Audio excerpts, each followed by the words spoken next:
오늘 우리에게 주시는 하나님 아버지의 말씀은 아모스 4장 6절에서 13절입니다. 아모스 4장 6절에서 끝절인 13절까지 봉독해 드리겠습니다. 내가 너희 사는 모든 성읍에서 끼니거리를 남기지 않고 너희가 사는 모든 곳에서 먹거리를 떨어지게 하였다. 그런데도 너희는 나에게로 돌아오지 않았다. 주님께서 하신 말씀이다. 그래서 추수하기 석 달 전에 내리는 비도 너에게는 내리지 않았다. 또 내가 어떤 성읍에는 비를 내리고 어떤 성읍에는 비를 내리지 않았다. 어떤 들녘에는 비를 내리고 어떤 들녘에는 비가 내리지 않아서 가뭄이 들었다. 두세 성읍의 주민들이 물을 마시려고 비틀거리며 다른 성읍으로 몰려갔지만 거기에서도 물을 실컷 마시지는 못하였다. 그런데도 너희는 나에게로 돌아오지 않았다. 주님께서 하신 말씀이다. 내가 입마른 병이나 깐부기 병을 내려서 너희를 치고 너희의 정원과 포도원을 황폐하게 하였다. 너희의 무화과 나무와 올리브 나무는 메뚜기가 삼켜버렸다. 그런데도 너희는 나에게로 돌아오지 않았다. 주님께서 하신 말씀이다. 내가 옛날 이집트에 전염병을 내린 것처럼 너희에게도 내렸다. 내가 너희의 젊은이들을 칼로 죽였으며 너희의 말들을 약탈당하게 하였다. 또 너희 진에서 시체 썩는 악취가 올라와서 너희의 코를 찌르게 하였다. 그런데도 너희는 나에게로 돌아오지 않았다. 주님께서 하신 말씀이다. 나 하나님이 옛날에 소돔과 고모라를 뒤엎은 것처럼 너희의 성읍들을 뒤엎었다. 그때에 너희는 불 속에서 끄집어낸 나무 조각처럼 되었다. 그런데도 너희는 나에게로 돌아오지 않았다. 주님께서 하신 말씀이다. 그러므로 이스라엘아, 내가 너희에게 다시 그렇게 하겠다. 바로 내가 너희에게 이렇게 하기로 작정하였으니 이스라엘아, 너는 너희 하나님을 만날 준비를 하여라. 산을 만드시고 바람을 창조하시고 하시고자 하는 것을 사람에게 알리시고 여명을 어둠으로 바꾸시고 땅의 높은 곳을 밟고서 걸어다니신 분, 그분의 이름은 주 만군의 하나님이시다. 아멘.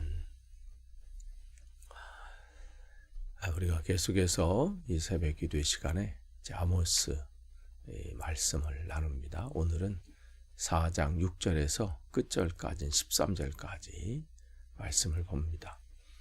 6절에서부터 13절까지 계속 반복되는 말씀이 있어요. 너희가 나에게로 돌아오지 않았다. 주님께서 하신 말씀이다. 이게 5번 반복이 돼요. 그러니까 계속해서 하나님께서 여러 번 경고를 보냈음에도 불구하고 그들이 돌이키지 않고 여전히 자기 방식대로 이렇게 살아가는 그 모습을 지금 보여주시면서 여러 번 회개할 기회, 돌이킬 기회, 그걸 주셨다는 거예요. 그러니까 하나님의 심판은 그들의 죄 때문에, 죄가 미워서 그 심판도 하지만 더 심각한 건 뭐냐면 그 죄를 지적해 주시고 돌이킬 수 있는 기회를 무시하는 거, 그 기회를 놓쳐버리는 거, 이거예요. 이게 중요한 겁니다. 그래서 6절에 보시면 처음 번째로 하나님께서 그들에게 깨닫도록 주신 것 중에 하나가 이제 이 끼니거리를 남기지 않겠다. 개역개정 성경에는 너희의 이를 말하는 거예요. 이를 깨끗하게 할 거다. 그러니까 들어오는 게 없으니까 뭐 깨끗해질 수밖에 없죠. 그러니까 끼니거리, 먹을거리, 그것을 떨어지게 하겠다. 그러니까 뭐 한 어떤 지역이 아니라 이건 북이스라엘 전체에다 이러한 일들이 일어나게 하겠다. 그런데도 어떻게 해요? 돌아오지 않는다. 이게 뭔가 심상치 않은 일이 일어나면 왜 이런 일이 일어났을까? 이걸 되돌아봐야 돼요. 그러니까 어떤 상황들이 펼쳐지잖아요. 그러면 두 가지 생각하시면 돼요. 이것을 통해서 혹시 내가 잘못한 부분들은 없는가? 회개할 부분은 없는가? 이걸 점검해 봐야 돼요. 처음엔.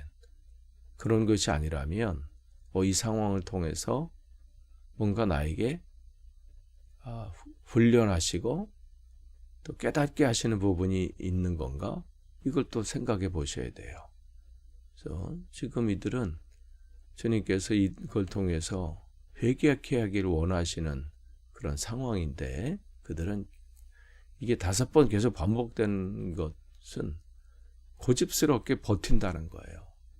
아니, 버티는 게 아니라 그냥 무시해버리는 거예요. 이런 상황에 그들은 심판을 자초하게 되지요. 그래서 7절 또 8절 보시면 두 번째 이제 재앙이 그들에게 이제 나와요. 계속해서 기회를 주시는 거예요. 그러면서 이 재앙이 우연히 이렇게 되는 것이 아니라 하나님께서로부터 온다. 이것을 깨닫게 계속 해주시잖아요. 그래서 그 추수하기 전에 석 달 전부터, 그러니까 여기 석 달 전부터 계속해서 지금 비가 내리지 않는 거예요. 그러니까 또 어떤 성읍에는 또 내리고, 또 어떤 성읍에는 내리지 않고, 또 어떤 들녘에는 또 비가 내리고, 또 어떤 들녘엔 비가 내리지 않는다. 그러니까 역사의 주관자이신 하나님이시면서 모든 자연 만물의 주관자이시기도 하는 거예요. 그러니까 모든 것이 하나님의 계획 안에 있어요. 사람이 뭐 대단한 계획을 세우고 뭐 진행한다 할지라도 성취하시는 것은 하나님의 손에 있다는 거예요. 근데 여기 보면 추수하기 석 달 전이에요. 그러니까 지금 태양력, 지금 우리가 살아가는 이런 이제 날짜로 생각하면 10월 말서부터 뭐 2월 말 요 기간인데, 추수한 그때. 그러니까 요 기간이 성경에서 이제 늦은 비라 이렇게 얘기를 해요. 근데 성경에서는 이른 비, 늦은 비 뭐 이런 부분들이 굉장히 중요해요. 그때 비가 와야 될 때 와야 되거든요. 그래야 곡식에게 이 추수하는데 또 결실을 맺는데 큰 영향력을 받아요. 근데 그 와야 될 때 오지 않는 거예요. 그러면 이제 깨달아야 되는 거예요. 근데 여전히 깨닫지 못하고 8절도 보시면 이제 그 가뭄으로 인해서 사람들이 물을 찾으려고 헤매이는 모습이 여기 등장을 해요. 근데 어디 있는지 모르니까, 어디 있는지 알면 이제 정확하게 그 문제를 해결하면 되는데, 모르니까 이렇게도 해보고 저렇게도 해보고 열심히 뭘 해보지만 걸리는 건 없는 거예요. 그들이 이 만족할 만한 그 흡족하게 그것을 얻을 상황이 없는 거죠. 고생은 고생대로 하고 수고는 수고대로 하는데 기대한 결과는 나타나지 않는 거예요. 이 상황이 오면요, 한 번쯤은 점검해 봐야 돼요. 내 삶에 회개할 부분 없는가? 이대로 사는 게 맞는가? 돌이켜야 될 부분이 없는가? 이 부분을 점검해야 되는데 그렇지 못했다는 거지요. 9절을 보시면 이제 계속해서 이제 더 심각하게 이제 진행이 돼요. 이제 가뭄 때문에 제대로 곡식이 결실을 맺지 못했어요. 뭐 비도 제때 오지도 않았고. 근데 그래도 어떻게 해서도 그냥 농사를 쳤어요. 그 농사마저도 어떻게 돼요? 해충으로 인해서 또 질병으로 인해서 지금 그것을 추수할 게 없는 거예요. 황폐돼 버린 거예요. 그나마 또 이러한 이제 곡식을 대체할 만한 또 음식으로 있는 뭐 무화과 나무나 올리브 나무 이런 것 찾아서 어떻게 돼요? 메뚜기가 다 삼켜버리는 거예요. 그냥 싹쓸이 돼버린 거죠. 지금 그들의 인생 속에 또 삶 속에 고난이 또 이런 역경들이 점점점 이렇게 강도가 세져 가요. 그런데도 성경으로 그런데도 너희는 나에게로 돌아오지 않았다. 이렇게 되는 거예요. 사람의 고집이요. 이렇게 돼요. 그러니까 하나님을 알지 못하고요. 이 속에 하나님의 계획하신 것, 뜻이 있다는 것을 알지 못하면 이렇게 더 심각해져 가요. 빨리 깨닫고 돌아와야 돼요. 그게 복 있는 인생입니다. 문제가 아니에요. 문제를 모르는 게 문제야. 왜 이게 어디서부터 온 건지, 왜 내 삶에 이러한 일들이 일어나는지 이것을 모르는 게 문제인 거죠. 그러면서 이러면 어떻게 더 큰 재앙을 맞이할 수밖에 없어요. 주님은 이들을 심판하는 게 목적이 아니라 깨닫게 하시는 게 목적이거든요. 기회가 있을 때 돌이키기를 원하세요. 그러니까 10절이 어떻게 해요?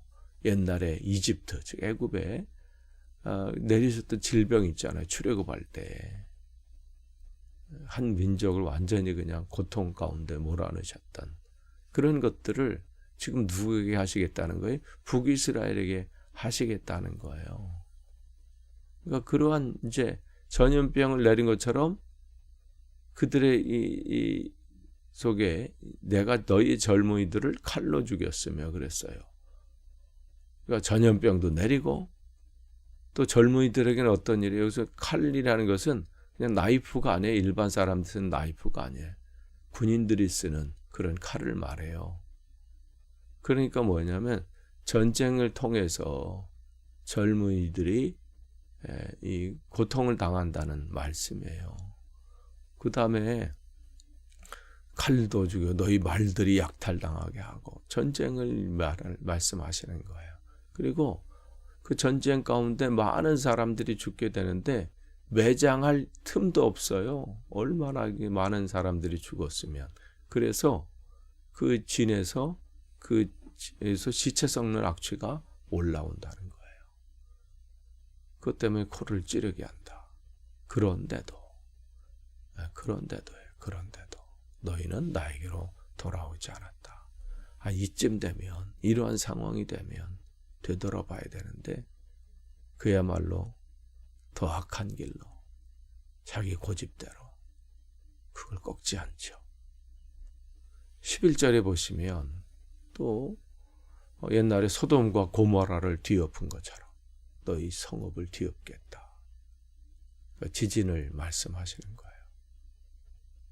그러니까 그냥 전체를 다 이제 흔들어 버리시는 거죠. 이게 이제 5번째 마지막 재앙이에요. 재앙은 근데 점점 심해져 가요.